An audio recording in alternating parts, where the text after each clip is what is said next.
Shalom, shalom, bien-aimés dans le Seigneur, que Dieu vous bénisse, que l'Éternel vous bénisse. J'aimerais vite parler, à partager avec vous quelque chose de la part du Seigneur. Laisse que le Seigneur puisse nous parler. Comme la Bible dit, c'est poussé par le Saint-Esprit que les hommes ont parlé de la part de Dieu. J'aimerais parler avec vous quelque chose comme thème. Dieu est amour et la lumière. Dieu est amour et la lumière. Bien-aimés dans le Seigneur, si on regarde dans le livre de Genèse chapitre 37, à partir du 3e verset, la Bible dit « Israël aimait Joseph plus que tous ses autres fils, parce qu'il avait eu dans sa vieillesse, et il lui fit une tunique de plusieurs couleurs. » Bien-aimés, ça, c'est l'amour d'un père avec son fils. Si on regarde dans le livre toujours de Genèse chapitre 37, on commence là, là où on parle de la postérité de Jacob, on commence par Joseph. C'est-à-dire pour Jacob, son premier fils, c'est Joseph. Parce que la femme qu'il aimait dans son cœur, c'était Rachel. Et Joseph, c'est le premier fils de Rachel. Bien-aimé, la Bible souligne, il a fait une tunique de plusieurs couleurs pour lui, pour créer la différence. Oh, je ne sais pas là où tu es, parce que dans ces familles, Joseph n'était pas l'aîné de la famille réellement. Avant lui, il y avait deux fils. Mais le choix de papa était sur lui. Oh, quand le choix de Dieu est sur toi, tu deviens l'aîné, même tu es le dernier ou la dernière. Bien-aimé, peut-être là où tu es, tu te sens, tu es faible. Peut-être là où tu es, tu te sens, tu es la dernière ou le dernier. Je ne sais pas dans ton travail, là où tu travailles. Je ne sais pas dans ta famille, dans ton église, dans ta communauté, dans l'avenir que tu es, dans ton pays. Tu peux sentir que tu es petit, tu es faible.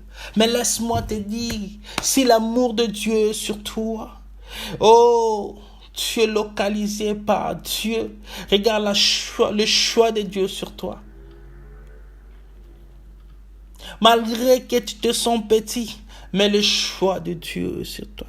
Tu es le choix de Dieu, mon frère, ma soeur. Dieu ne regarde pas ce qui frappe dans les yeux. Dieu ne regarde pas le matériel, mais Dieu regarde le cœur.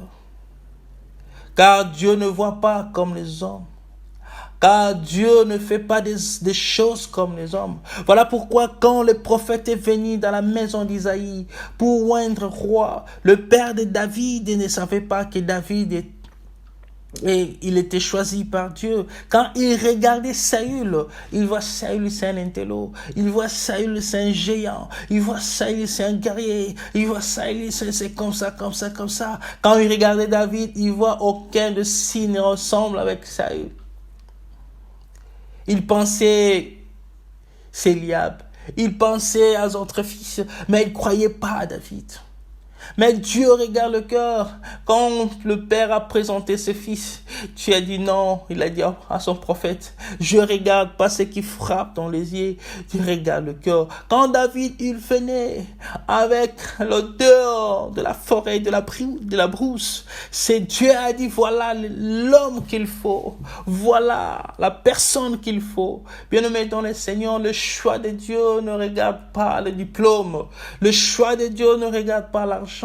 Le choix de Dieu ne regarde pas le bien matériel, mais c'est la grâce de l'Éternel. Bien-aimé, malgré que tu te sens petit, mais comme l'amour de Dieu sur toi, tu es le choix de Dieu. Tu es le choix de Dieu.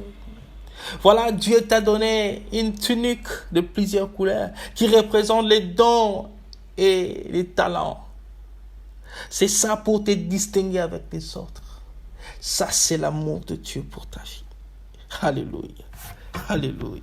Dieu comme la lumière. La Bible dit, à Jean 8:12, Jésus leur parla de nouveau et dit, je suis la lumière du monde.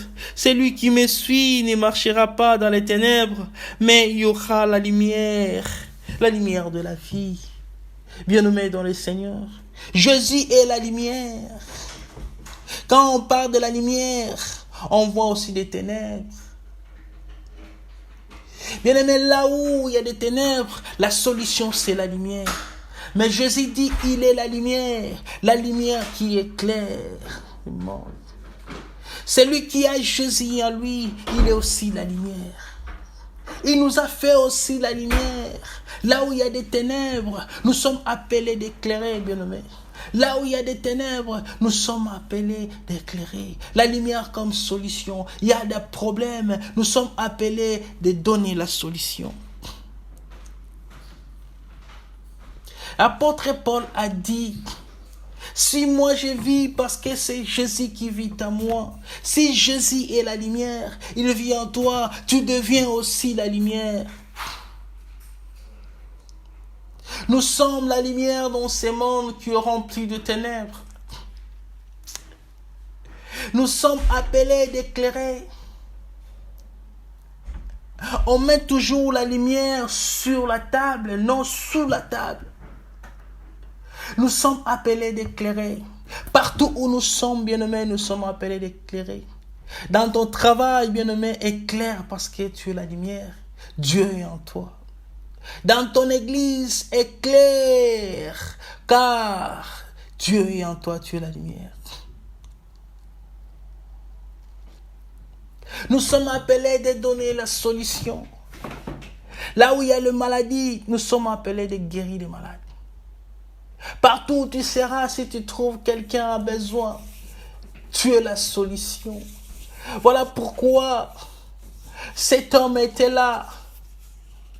À côté de l'église, de l'assemblée, il demandait l'argent. Mais regarde, Pierre et Jean ont vu cet homme. Cet homme demandait de pièces. Mais ils ont dit, on n'a rien à te donner. Mais ce que nous avons, on te donne. On te donne la vie. Allez, prends ton lit, lève-toi et marche. C'est ça les œuvres de la lumière, bien-aimés. Nous sommes appelés d'éclairer ce monde à travers le miracle, à travers des produits, à travers l'évangile de Jésus. Nous sommes appelés de partager la bonne nouvelle pour éclairer le monde. Car la parole, c'est Dieu. Quand on dit Dieu est la lumière, ça dit la parole, c'est Dieu. La parole de Dieu est la lumière, bien-aimé. C'est lui qui marche dans la parole de Dieu et la lumière. Il marche dans la lumière. C'est le chemin de la lumière. Il nous a fait aussi la lumière. Voilà pourquoi nous sommes appelés de parler de Jésus. Pour que les gens puissent entrer dans le chemin de la lumière. Pour que les gens puissent sortir dans les ténèbres, mon frère, ma sœur. Bien-aimé, toi qui n'es pas en Jésus, laisse-moi te dire, tu es dans les ténèbres. Là où tu es dans les ténèbres, tu ne peux rien faire. Parce que dans les ténèbres, tu vas confondre le maïs et l'haricot. Parce que dans les ténèbres, tu vas avoir Léa à la place de Rachel. Parce que dans les ténèbres, tu vas marcher sur les épines parce que tu ne vois rien.